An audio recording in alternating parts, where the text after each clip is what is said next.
জেনে বুঝে মানলে কোরআন হাফেজ হওয়ার পরে বেহেশতের সুপারিশ পাবো আপন জনের তরে।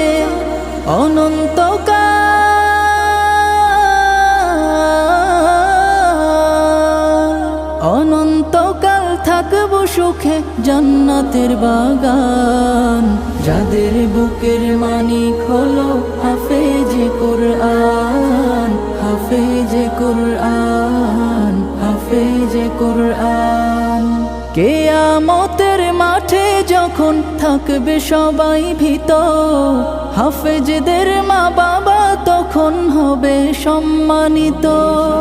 কিয়ামতের মাঠে যখন থাকবে সবাই ভীত, হাফেজদের মা বাবা তখন হবে সম্মানিত।